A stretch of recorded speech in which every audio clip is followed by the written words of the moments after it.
So I was watching the X Zone TV channel last night when I was abducted by aliens, and they kept repeating to me over and over again, simultv.com, simultv.com. What's simultv.com? That's what I asked them. They had it written on the side of their UFO. How do you spell that? UFO. No, I mean simultv.com. simultv.com. simultv.com. Right. simultv.com. Interesting that you were abducted by aliens in a simultv.com UFO last night. Oh, yeah? Yeah. Now that you mention it, I remember now last night I was awakened from a deep sleep. My great-grandmother was standing there. She said she'd come from the hereafter to tell me about simultv.com. She even spelled it out for me. simultv.com, sonny boy. simultv.com. simultv.com, sonny boy. Wow. Yeah. Guys, you'll never guess what my psychic guru just told me. simultv.com. Exactly. Are you guys psychic too? Of course. We all know about simultv.com. simultv.com.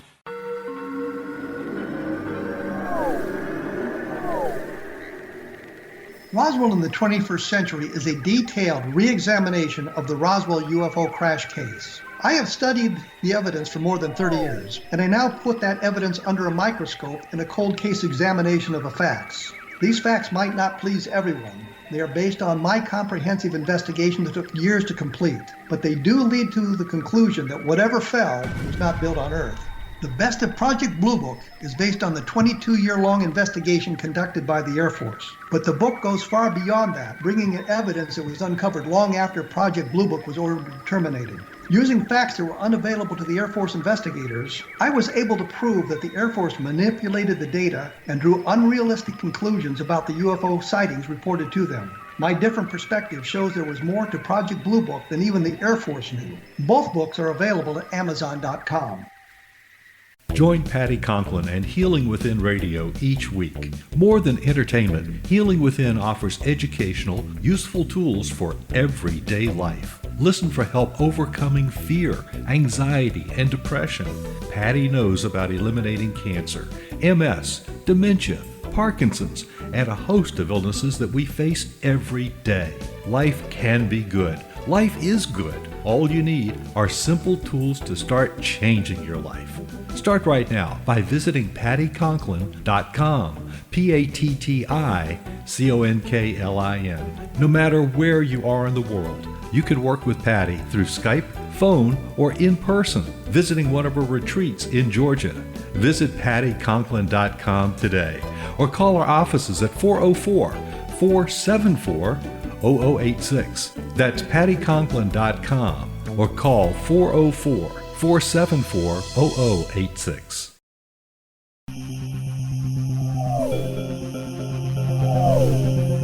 This is A Different Perspective with Kevin Randle. Kevin is a retired United States Army Lieutenant Colonel who has studied UFOs for more than 50 years. His military training has provided him with unique insight into military operations and UFO research. Kevin has investigated many of the most mysterious cases and has been consulted for dozens of documentaries and been interviewed on hundreds of radio and television programs about UFOs. Considered to be one of the leading experts on the Roswell UFO crash, Kevin has written more than 25 books about UFOs, including Roswell in the 21st Century and Encounter in the Desert, a re-examination of the Socorro UFO landing. Now here's the host of A Different Perspective, Kevin Randle. And welcome to this edition of A Different Perspective. I'm Kevin Randle. Before I'm joined by Nick Redfern, I've got a bit of a rant, and this is kind of a bizarre thing. As most of you know, I'm a Vietnam veteran, and I've never really seen any Vietnam movies. I just don't want to see them. I don't want to go to them. The only exception is the Green Berets, and the only reason I've seen that is because we saw it while we were in Vietnam. And I mention all this because the other night I blundered into it on TNT or somewhere. They were showing the Green Berets, and I was watching part of it, and I said, this thing is really ridiculous and offensive. I cannot believe this movie. There's so much wrong with it from the perspective of a Vietnam veteran.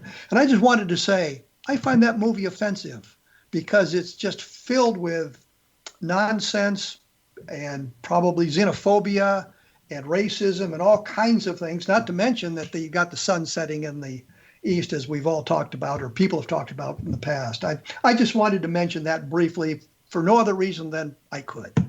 I'm going to be joined here by Nick Redfern, who is a full-time writer and journalist specializing in a wide range of unsolved mysteries, including Bigfoot, the Loch Ness Monster, UFO sightings, government conspiracies, alien abductions, and paranormal phenomenon. He writes regularly for the London Daily Express newspaper, Fortean Times, Fate, and UFO Magazine, although maybe not for UFO Magazine so much anymore. His previous books include Three Men Seeking Monsters, Strange Secrets, Cosmic Crashes, and the FBI Files. And his newest book is Rendlesham Forest UFO Controversy. Among his many exploits, Nick has investigated reports of lake monsters in Scotland, vampires in Puerto Rico, werewolves in England. Yeah, I can believe werewolves in England. I don't have any doubt about that. Aliens in Mexico, sea serpents in the United States. Nick travels and lectures extensively around the world. Originally from England, he currently lives in Dallas, Texas, which explains his strange accent, I think. Nick, welcome to A Different Perspective once again. Hey, Kevin. How's it going? Going fine. Are you locked up in your apartment there or your house or whatever? That's what I'm doing.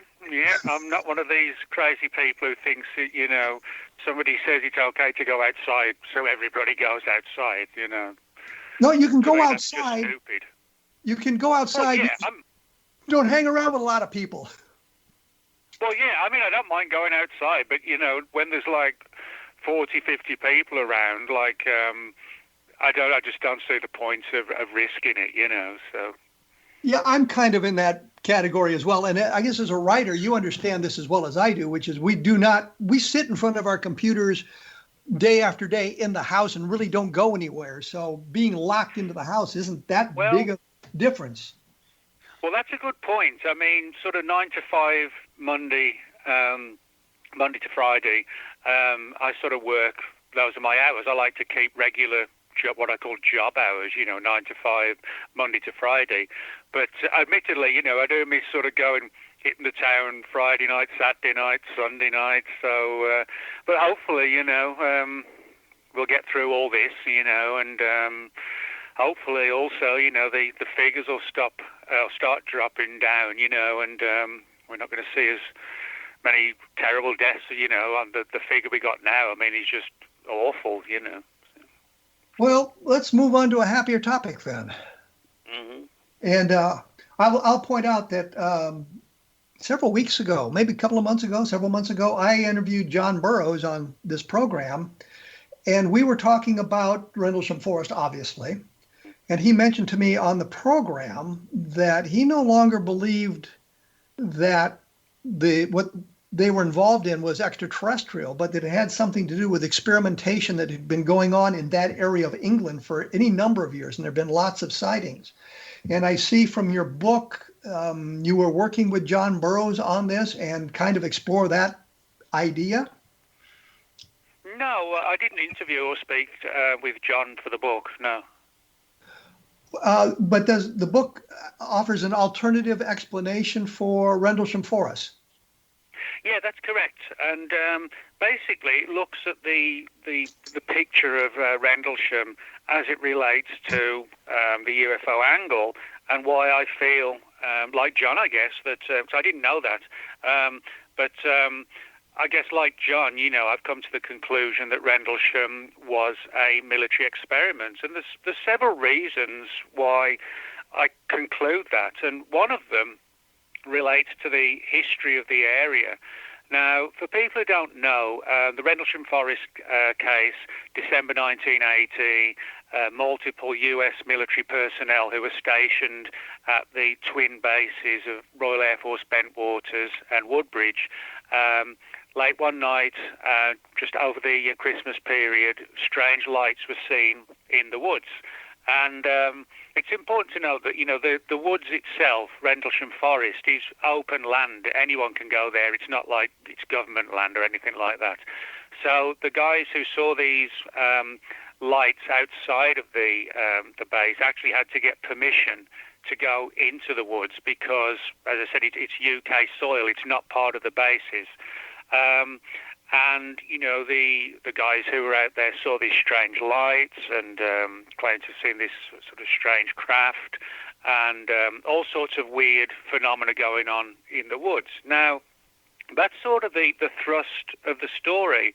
But one of the things that's been sort of overlooked for so many times, and why I felt it was important to mention it in the book, is the history of the area. For example, in 1935, the British government set up a top-secret committee called the Tizard Committee to study early radar. And then during the Second World War, at a little village called Shingle Street, which is near the coastline on the east side of England, there have all been rumours for years of a planned attack by the Germans onto the east coast, and that supposedly the soldiers were all killed in some mysterious fashion when they were all burnt to death on the beach. Wait. Whose soldiers? And was it a German attempt to land on England, or was it British soldiers or American soldiers that were in defending positions? Yeah, it was German soldiers that were sort of trying to sneak at night through the across the North Sea and the English Channel, and the location point was this little village called Shingle Street.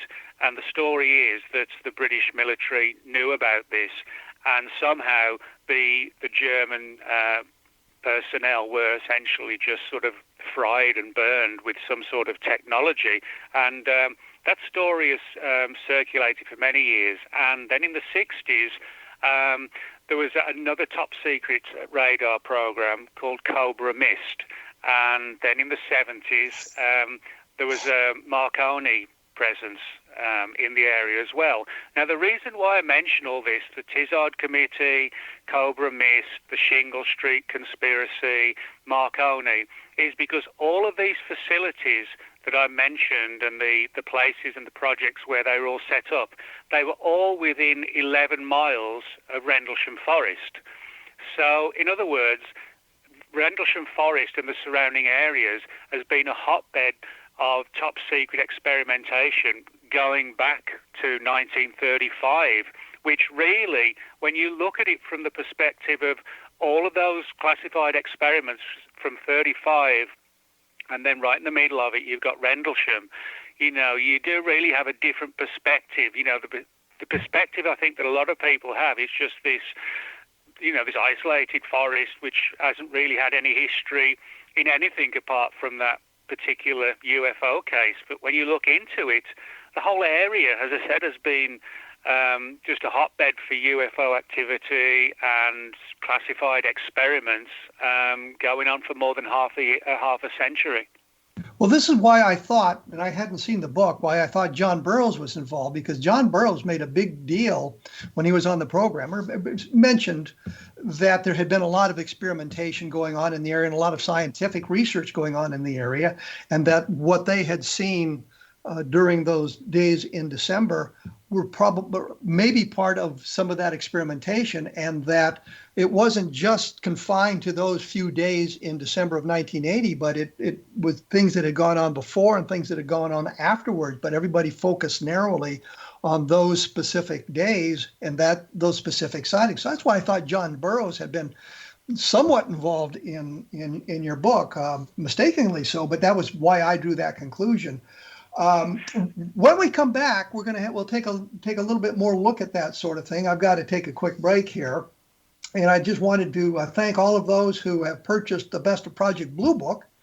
It's been up and down on the various Amazon bestseller lists, and I know that if you write a review, if you've gotten the book and you write a review, that always helps because it tells other people what's in the book and gets them interested in as well. We can get our word out to a wider audience that way.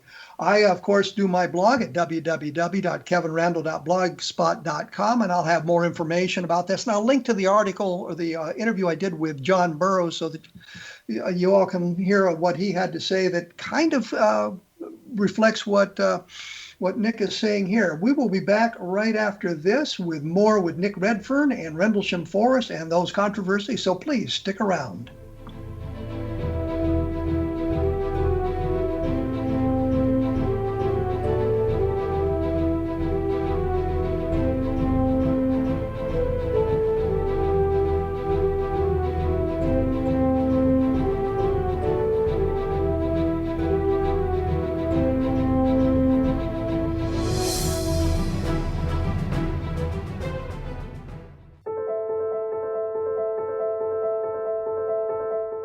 Are you looking for psychic services that empower as well as provide accurate information? Jenny is a third-generation psychic with extensive esoteric training. A practicing professional intuitive for over 30 years, her accuracy is astounding. While most psychics can read what will happen to you if you don't change directions, Jenny understands the future is subjective. While there is a river of time we all traverse, that river has many waves, eddies, currents, and tributaries from which to choose. With Jenny as your guide, you can explore the many possible outcomes in the river of time and navigate your course to the one of your liking. Take control of your future. Book your life-changing session with Jenny today at www.gen-e.net. That's www.gen-e.net.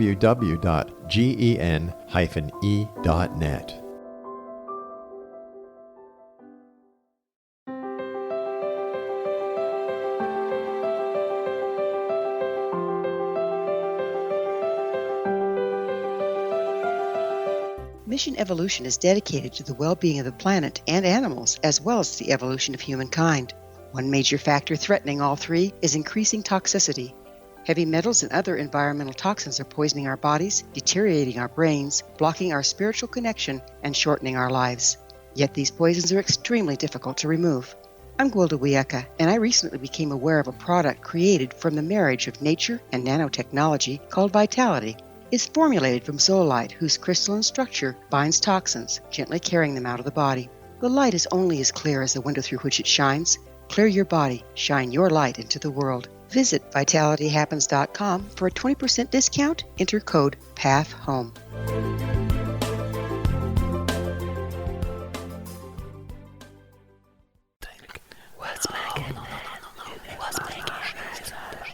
In the mid-1990s, I was approached by a young woman who believed she'd been abducted by alien creatures.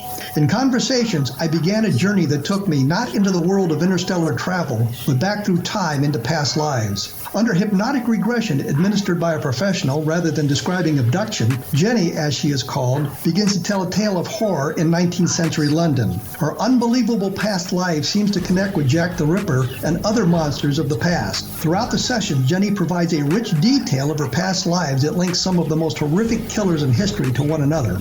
Using the resources of a university library in the pre-internet's day, I was able to verify some of Jenny's claims. She has knowledge that wasn't readily available to a suburban housewife. Does this prove the reality of her tales? Conversations attempts to answer that and other provocative questions. Conversations is available at Amazon.com.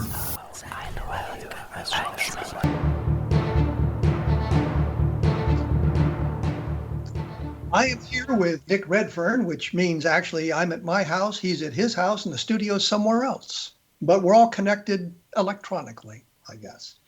When we went away, I was talking about, or we were talking about, I should say, Rendlesham Forest and the experimentation that went on there. And you had a thought that I kind of interrupted you about, because I wanted to mention why I thought John Burroughs had been involved in at least, I guess, sharing information with you for the book. So you were going to say when we went away before I interrupted you? Well, you didn't interrupt me. I mean, it was just, no, I actually, until you mentioned it to me in an email a few days ago, I actually didn't know that John had changed his views on the case. That's sort of like one of those weird coincidences. Had I known that, then I certainly would have interviewed him for the book. But I assumed that his position was still as it was, prior, in the sense that it was a UFO event. But I think it's intriguing that John has now sort of apparently, changed his views on this. And I think one of the problems with ufology, a lot of people in the field don't want the sort of sacred cows of ufology to be questioned or to be flattened and destroyed. But my view is that, we should not be striving to fly the flag of the extraterrestrial angle of Rendlesham. What we should be doing is just to try to find the answers, regardless of what they might be and whether you like them or not, What sparked your interest in taking a look at the history of the area as opposed to just the events in December of 1980?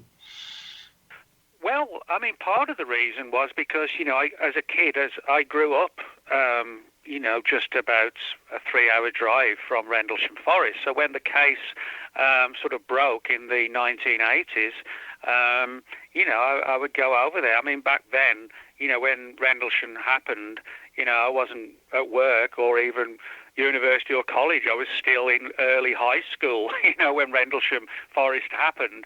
So there was no way I could have investigated back then. But when I sort of got to my 20s, I started going over to the area on a number of occasions. And you cannot fail to see the military presence that exists there. And so I guess like you, like Roswell, I started to sort of collect material and interview people and, put threads together and things like that.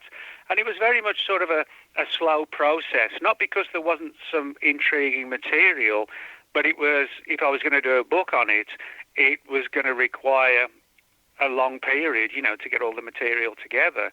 And I pretty much got it all done or put it all together later last year, which, and it genuinely really was sort of, just a coincidence that at the end of next year, the end of this year is the 40th anniversary. That was sort of, I guess, like another weird kind of coincidence or weird happening, But as I said, if you go over there, you cannot fail to see, the military history and connection in and around the county of Suffolk where the event occurred. And there's one of the other things as well, there were these rumours of when the guys were in the woods that there was a team filming them, not filming the UFO or the strange lights, but having their cameras aimed at the guys, which kind of, even when I was sort of reading the early books about this, I kind of thought, well, hang on a minute, why are they filming the guys? Why aren't they filming the UFO? So it was things like this and the location and the military presence made me think, there could be more to this or less to it, depending how you approach it. Well, both Peniston and Burroughs told me on the programs when they were on it that they had been interviewed by the Air Force OSI and subjected possibly to chemical regressions and that sort of thing. Does that fit in with your theory at all? Is that prominent in the book? Well, yeah, actually the thread of drugs in relation to, the personnel actually runs through the book. For example, one of the facilities that I talk about in the book is a top secret facility in the southwest of England called Fortean Times. And Fortean Times is where, from the 1950s onwards, the scientists there started to get deeply interested and involved in hallucinogenics and LSD as a means to use them against, say, for example, captured Soviet agents.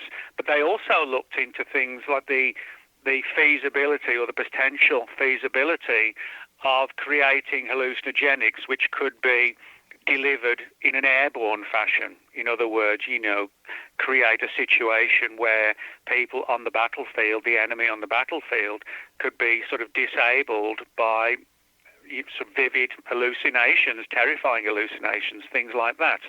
Now, that on itself is just, one controversial piece of British military history. But what's particularly intriguing is that for years there have been rumours that a team of scientists came up clandestinely from Fortean Times to Rendlesham Forest the night before the first series of events began. And the rumour was that some of these airborne hallucinogenics would be unleashed or released, if you like, into the woods, which would sort of play even further into this sort of, bizarre, strange situation in the woods with all these flickering lights and balls of light and laser beam kind of pencil lights coming through the trees and so on. And then when you've got the guys, with their minds to a significant degree, some of them at least, altered, that's again made me think, well, why would a team come up from Portendown the night before the events? You know, I could understand why a government agency would come the day before, or the night before, but excuse me, the day after, but not, you know, the night or the day before.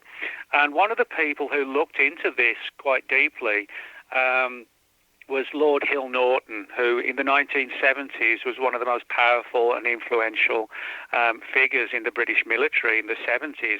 And when he retired, he developed a deep interest in Rendlesham, and he pursued this connection between Portendown, LSD, hallucinogenics, etc., etc. And he was essentially given the brush off. He was told the government didn't deny or confirm that there was any truth to it or not. What they said was, we went looking for the files, the archived files from that period, and we couldn't find anything. Now, of course, you know, government agencies are very clever at how they phrase things, you know. So in this situation, they didn't deny there were files or confirm them. They just said, well, we went looking. Sorry, we didn't find anything. See ya.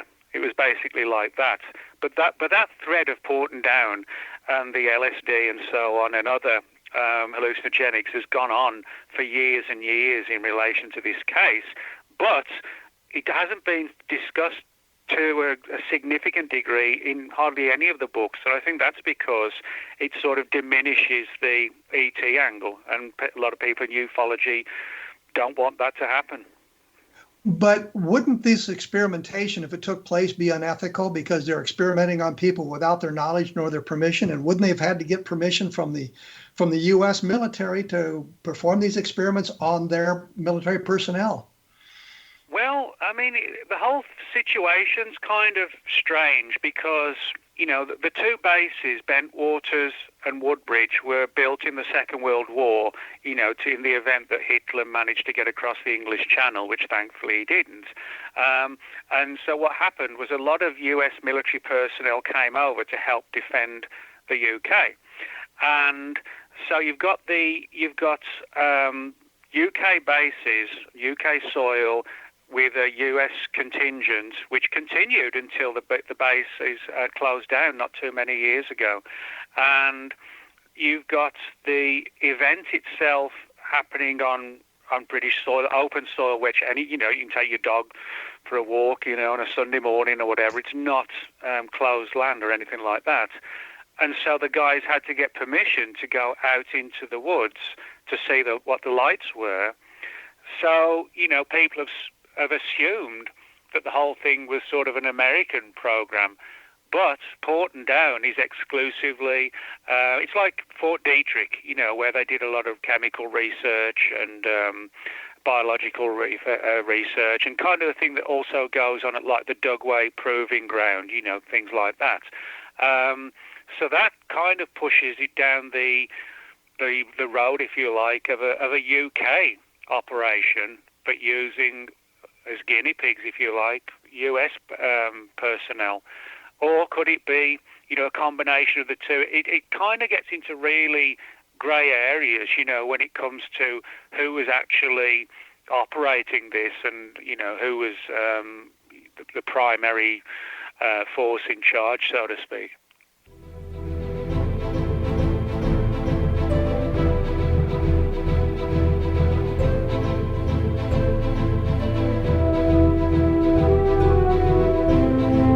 Paranormal on the Exo Broadcast.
How would your life change if you could develop the business and personal skills that you need in order to make more money? Do you want to learn how to achieve your big life goals faster?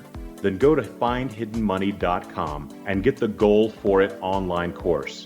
The course teaches you how you can set and achieve your biggest goals while completely overcoming the roadblocks to your goals so that you can realize your dreams and imagine more success. Go to findhiddenmoney.com. If you are looking for a safe, zero-calorie natural option to the harmful artificial sweeteners on the market today, Just Like Sugar is what you're looking for. Just Like Sugar is a wonderful natural alternative for those health-conscious people who choose a calorie-restricted diet with a great, pure, sweet flavor that tastes just like sugar. Just Like Sugar is a great natural option for people suffering from diabetes and may be useful in restricted diet programs where standard sugars are not allowed and does not cause a laxative effect of some other sweeteners. Just Like Sugar comprises a perfect blend of chicory root fiber, natural calcium, natural vitamin C, and Just Like Sugar's sweetness comes from the natural flavors from the peel of the orange. Just Like Sugar is a natural alternative to harmful artificial sweeteners and will change the way that you believe all natural sweetener products taste. Just Like Sugar is available at your local Whole Foods markets, Wild Oats markets, Henry's, Sun Harvest, and many other fine natural food stores in the U.S., Canada, and worldwide. Audience, if you have seen a UFO, had a close encounter, seen a ghost, Bigfoot, lake monster, or a story that you would like to share or have investigated, contact me, Rob McConnell, by sending me your email to xzone@xzoneradiotv.com, or you can call toll-free 1-800-610-7035, extension 143, and on Skype, X-Zone Radio TV. For more information on the X-Zone Radio TV show with yours truly, Rob McConnell, visit www.xzoneradiotv.com or www.xzonetvchannel.com or simultv.com and xzbn.net. Until next we meet here in the X-Zone from our broadcast center and studios in Hamilton, Ontario, Canada, always remember, X-Zone Nation, keep your eyes to the sky and your heart in the light.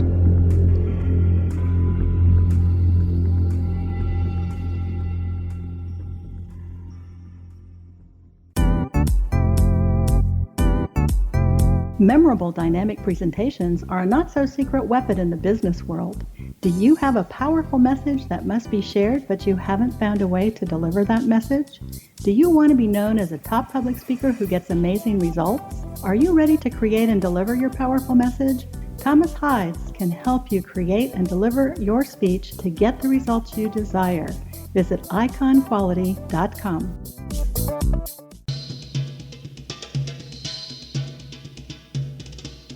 I am here with Nick Redfern, and before I chat with Nick again, let me just point out there's some other fine programs on the about the paranormal on the X-Zone Broadcast Network. You can find them at xzbn.net, or as they say in other parts of the world, xzbn.net. So take a look at the X-Zone website, and you'll find something that'll spark your interest.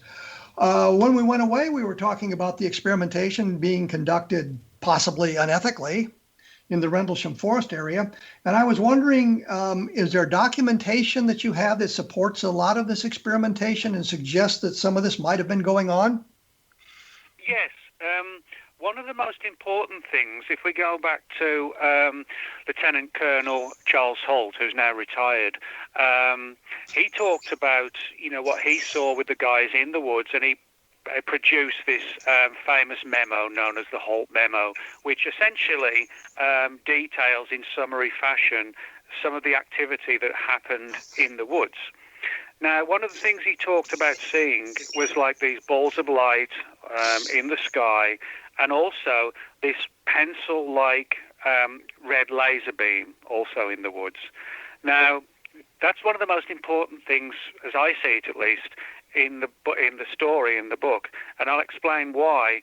I was able to get hold of a number of documents from the Edgewood Arsenal in Maryland, and it showed that in the mid-1960s they were doing classified experimentation into trying to weaponize and control ball lightning. And of course, for many people in ufology, you mention ball lightning. It's sort of it's like an anathema. But the fact is that Edge performing these experiments to try and figure out if they could control ball lightning and use it as a weapon where it could be directed on the battlefield to enemy tanks, trucks, etc. And one of the experiments was to sort of have a guiding line of laser beams, which would allow them to essentially see where the ball lightning was heading. And when you read these documents, which are FOIA documents, they've been officially released through the Freedom Information Act, they show that in these experiments at Edgewood, they were trying to figure out how to control ball lightning. It also involved laser beams.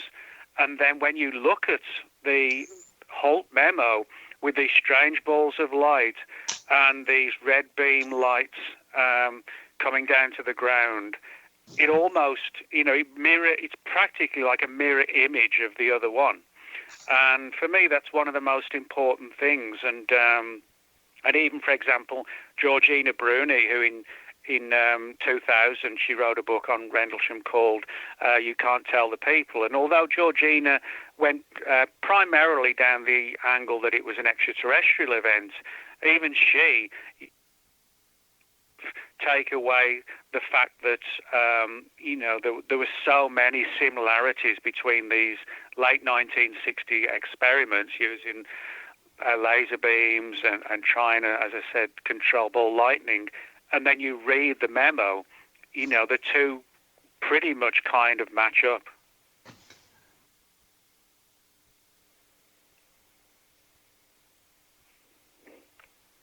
Pandeston, when he talked about it, he mentioned a physical craft, though, as opposed to lights or something like that. Yeah, well, this is where it gets controversial.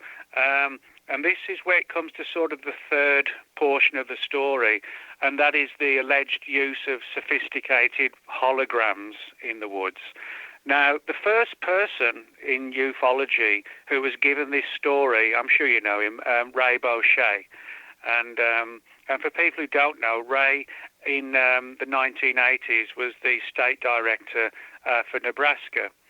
And Ray had a deep interest in the Rendlesham case from the early 1980s onward.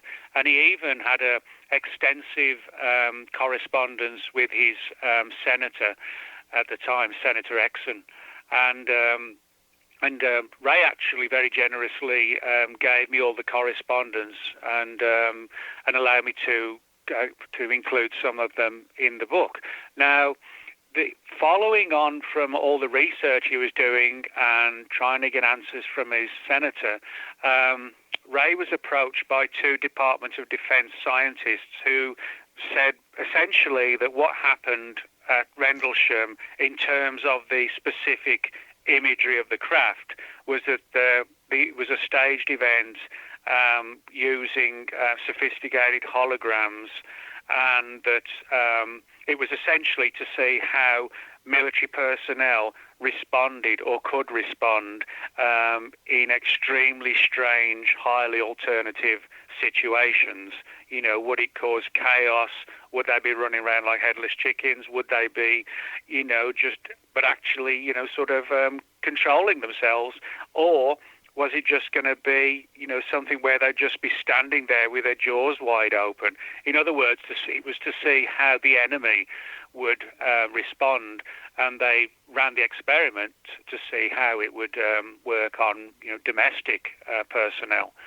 And over the years, this thread of the holograms has been given to a number of UFO researchers. For example, the Lord Hill Norton we mentioned earlier, he was given that story by insiders, as were, for example, Georgina Bruni, Jenny Randles wrote about it. So, this thread, again, I would say it's almost been muzzled within ufology, but certainly, if you're if you've got an open mind, in relation to all this, you'll see it here, there, and everywhere.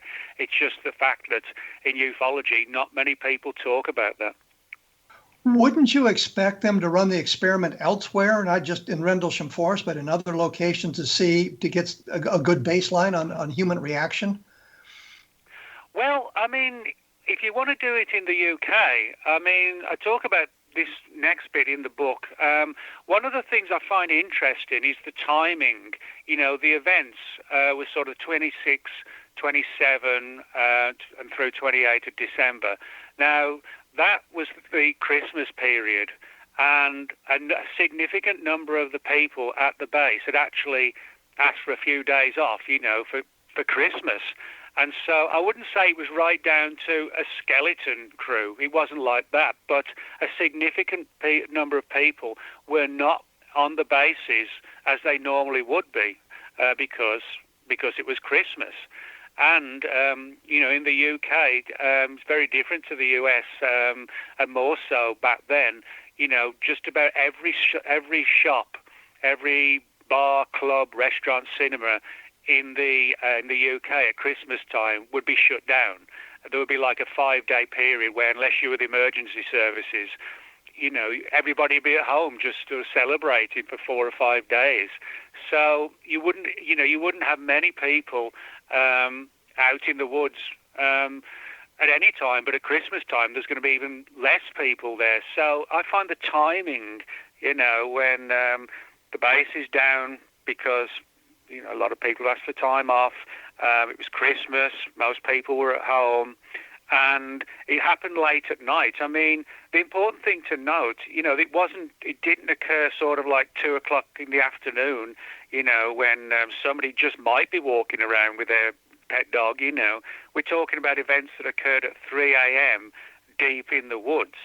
Again, most people probably wouldn't have been up at 3 a.m., But my point is, you've conducted a single experiment at Rendlesham Forest. Wouldn't you want to conduct that experiment elsewhere at other times to see if you get similar reactions to build a good baseline for your study? Oh, well, yeah. I mean, I'm sure that has happened. That wouldn't surprise me. In fact, I talk in the book about a very similar one that occurred in the early 1990s.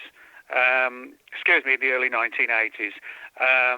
At another a base called Royal Air Force Lakenheath, which I'm sure you've heard of, and a number of the guys came forward there talking about how they were taken to a wooded area and were essentially told something along the lines of, you're going to see some unusual lights and tell us what you think about it.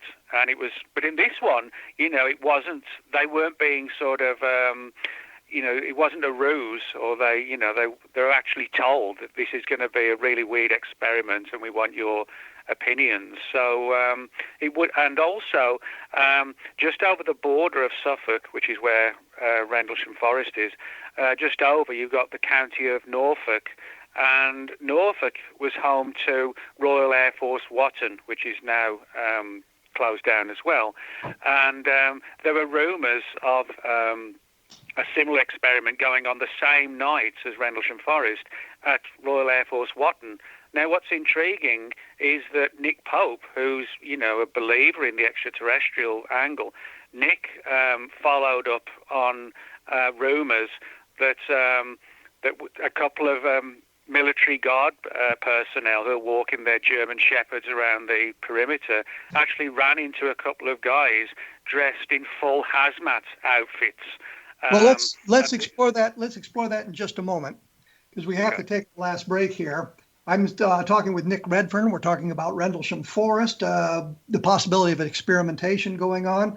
I've talked to John Burroughs about that on my program. I'll link it at www.kevinrandle.blogspot.com for those of you who want to listen to what John Burroughs had to say. And I've done an interview with Jim Penniston that might also provide some interesting comments as well.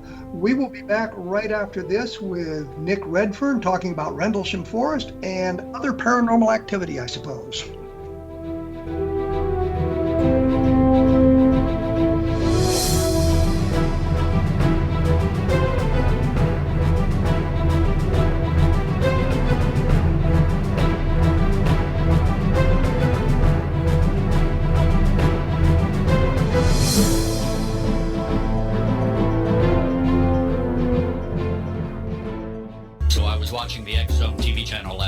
I was abducted by aliens, and they kept repeating to me over and over again, simultv.com, simultv.com. What's simultv.com? That's what I asked them. They had it written on the side of their UFO. How do you spell that? UFO. No, I mean simultv.com. simultv.com. simultv.com. Right. simultv.com. Interesting that you were abducted by aliens in a simultv.com UFO last night. Oh, yeah? Yeah. Now that you mention it, I remember now last night I was awakened from a deep sleep. My great-grandmother was standing there. She said she come from the hereafter to tell me about simultv.com. She even spelled it out for me. simultv.com, sonny boy. simultv.com. simultv.com, sonny boy. Wow. Yeah. Guys, you'll never guess what my psychic guru just told me. simultv.com. Exactly. Are you guys psychic too? Of course. We all know about simultv.com. simultv.com.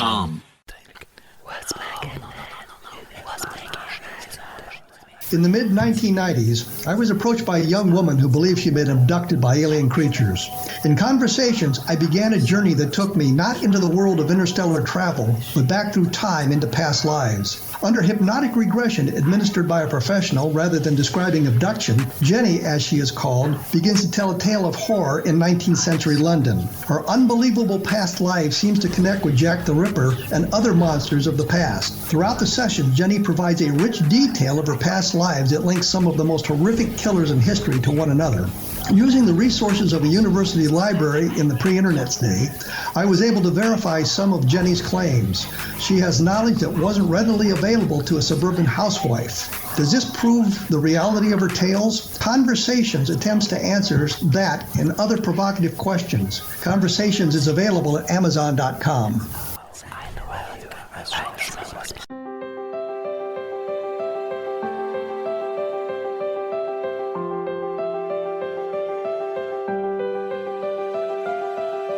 Mission Evolution is dedicated to the well-being of the planet and animals, as well as the evolution of humankind. One major factor threatening all three is increasing toxicity. Heavy metals and other environmental toxins are poisoning our bodies, deteriorating our brains, blocking our spiritual connection, and shortening our lives. Yet these poisons are extremely difficult to remove. I'm Gwilda Wiyaka, and I recently became aware of a product created from the marriage of nature and nanotechnology called Vitality. It's formulated from zoolite, whose crystalline structure binds toxins, gently carrying them out of the body. The light is only as clear as the window through which it shines. Clear your body, shine your light into the world. Visit vitalityhappens.com for a 20% discount. Enter code PATHHOME. With any luck, I am here with Nick Redfern. We were talking Rendlesham Forest, and when we went away, he was mentioning some other experiments, similar experiments that had taken place in other areas around the Rendlesham Forest area. So expand on that a little bit for us, will you, Nick?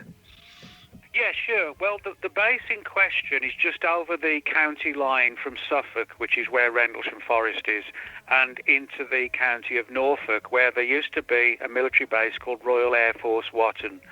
And there were rumours that on the same night a similar experiment occurred in the direct vicinity of Watton. Now, one of the intriguing stories, and this is actually talked about by Nick Pope as well, who, Nick is pretty much, on the side that suggests Rendlesham was an alien event. But the story is that there was a number of personnel, guard people around the base who got a couple of German shepherds with them, and they almost quite literally bumped into two guys dressed in hazmat type outfits, and they were essentially told, you shouldn't be here because something's going to be going down later on the evening. And the two guys did not know what it was, obviously, but it was clear that something strange was going to go down, near Watton on that night in the early hours. And there was clearly at least two guys already in the area, all dressed up in hazmat outfits. So again, this is important because they were there prior to something going to occur, kind of just like the story with Porton Down, that they'd sent a team in prior to the events occurring, which again suggests to me this was a pre-planned kind of situation rather than just, a UFO event coming quite literally out of the blue. Well, here's a question that kind of bugs me, and it's because it happens to me all the time as well.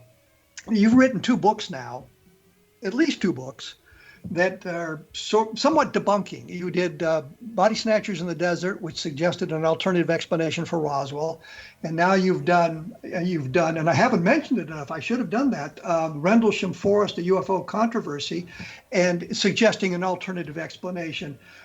Do you find yourself labeled as a debunker? Do you get pushback from the UFO community? I guess it's kind of like somewhere in between, because people know that I do believe there is a genuine UFO phenomenon. Now, whether it's extraterrestrial, multidimensional, interdimensional, time travelers, I don't know. But I do believe there is a real phenomenon. But I just don't buy into all the stories, and I think that's the rational way to take it. I mean, just because I don't believe aliens crashed at Roswell or aliens came down at Rendlesham doesn't mean I write off every UFO case under the sun. I mean, I don't. I mean, the reason why I got involved in this is because my dad was a radar mechanic in the British Royal Air Force, and he was actually involved in 3 really weird radar-based UFO cases. That's what's got me interested. But, I mean, to buy into every story under the sun is just ridiculous. That just smacks of like, Fox Mulder, I want to believe. Well, I don't want to believe. I just want the correct answer, But I think the real point is, and I know when Russ Estes, Bill Cohn, and I did the abduction enigma, there was a real pushback by the UFO community that I was labeled as an anti-abduction propagandist and things like that, and a member of the CIA, and I was this really bad person. And I just wondered if you got that sort of thing. I've had that a few times, where people say, Nick's been hired by the CIA, and I always say, well, if they're paying me, they ain't paying me much, But I mean, joking aside, I do find that in ufology, it's like, well, it isn't just a case of Nick's writing this book. Well, there must be some sinister agenda as to why he's writing the book. And that's one of the things that frustrates me about ufology, is there always has to be a weird conspiracy to explain something which actually can have just a down-to-earth explanation. I wrote the book because I felt there was enough data to put a case together that this was a secret experiment. It's not like, I've got representatives from the Illuminati knocking on the door and giving me, $500,000 or whatever, It's, but that's ufology. I mean, it's bad enough, trying to get the answers when we're struggling to get files and things like this. But then when you've got ufology coming up with, well, Nick must have an agenda, or they've bought him off. Well, no, it's just honestly because I feel there's a genuine case to be made, Well, I'm always of the opinion myself. I have an agenda. My agenda is the truth. I don't care where the evidence. Right. Yeah. Where the evidence goes, I want to follow the evidence. I don't want to follow my feelings. I don't want to follow my belief structure. I want to know what the truth tells me. And I find out things that are quite disturbing when I'm looking at UFO cases, meaning a solution I don't really want to know, but that's where the evidence goes, and that's where we have to go. Well, you're right. And I mean, I've always said to people as well, if I wanted to sort of make a lot of money on a book about Rendlesham Forest, I would write a book saying it was aliens. I can assure you, and you probably know this, if you write a sort of skeptical book, skeptical books don't sell because, for the most part, because people don't want their legends destroyed. So for me to, for people to say, well, Nick does it for the money and whatever, and then to find out, I'm writing a book suggesting aliens didn't come down at Rendlesham, figures are guaranteed to be low. Now, a lot of authors might not say that, that the book sales are going to be low. But if nothing else, I'm, brutally honest, and I don't think the book will sell well because ufology doesn't want to see or hear what I'm saying, and so they ignore it and go back to the exciting tales of aliens in the woods, Well, back in the olden days, which is the 1970s, when candle mutilations were a big thing, I did an article for True Flying Saucers and UFOs, or UFOs and Flying Saucers, whatever the name of the book was, which explained an awful lot of the cattle mutilations. And the editor wrote back and he said, well, it was a fine article, but we're not going to publish it because people aren't interested in cattle mutilations anymore. And in the very next issue, there was a big, long article that explained cattle mutilations as being alien inspired. So it wasn't that he was tired of cattle mutilation stories. He just didn't want a story that suggested an explanation for it. So I understand exactly what you're saying there. Yeah, and I think, again, that sort of says more about ufology. But, when you're sort of fighting to get answers from whoever's hiding the real truth of Rendlesham, and then you're having to sort of fight, which I don't mind. I got thick skin. I'm quite happy to have a big debate, whether it's online or at a conference, I don't mind. But I would have thought or hoped, after sort of more than 70 years of research and sightings, we could take the approach of, let's look, like you said, let's look for answers. Let's not just look for exciting stories. But it just doesn't always work like that, But the other side of the coin is sometimes you have no explanation. There is no good explanation for something, and all you can do is say, well, that's the very definition of unidentified. No, you're right. But again, people don't want their stories sort of left as unresolved, They see it sometimes as a letdown. Well, it's not a letdown. It's just you've gone as far as you can, Yeah, absolutely. Hey, Nick, we're out of time here. I'd like to thank you for joining me on A Different Perspective. I guess your website is nickredfernfortean.blogspot.com. The book is Rendlesham Forest UFO Conspiracy. Oh, I'm sorry, UFO Controversy. Don't know why I can't read my own. Conspiracy. Pardon me? Conspiracy. Oh, it is conspiracy. Oh, Rendlesham Forest UFO Conspiracy. I don't know what the name of the book is anymore. Sorry about that. Anyway, thanks for joining us here, and I'm sure we'll be in touch and have you on the program again soon, talking about your next book, which will probably come out next week. So, maybe. Thank you much, Nick. All right, thanks, Kevin. Being here on A Different Perspective. As I say, that was Nick Redfern, and somehow I've got the book down wrong. It's the Rendlesham Forest UFO Conspiracy. I was right on the first place. Once again, if you're interested in Roswell, I did a book called Roswell in the 21st Century, which I think deals with some of the Roswell case in a similar vein that Nick was talking about with the Rendlesham Forest, although I don't have a very good explanation for what happened at Roswell. I still lean toward the extraterrestrial, but it's just not the same robust case it was 15, 20 years ago, given what has happened on it. One of the cases that I do find very appealing and very mysterious, of course, is the Lonnie Zamora UFO landing case from 1964, and I did the book Encounter in the Desert. So you need to take a look at that. And I've gone through the Project Blue Book files and come up with a number of cases that I don't think were explored properly by the Air Force, and it's all laid out in a book called The Best of Project Blue Book. And I brought in evidence and information that the Air Force couldn't have possibly had, but was developed long after the cases were closed and Project Blue Book went away. Next week, I'm going to talk to Robert Schaefer, and we're going to be talking more about the nature of evidence and the way the skeptics look at UFOs and that sort of thing, which I think is important for us to do. My blog is www.kevinrandle.blogspot.com. I will link to my interviews with John Burroughs and Jim Pedeston about Rendlesham Forest, so you can kind of contrast their points of view and what Nick has said here. And as I say, I'll be back next week with Robert Schaefer, and after that we'll be with Don Schmidt talking about Len Springfield. You've been listening to A Different Perspective on the X Zone Broadcast Network. Please keep listening at XEABN, and thanks for tuning in.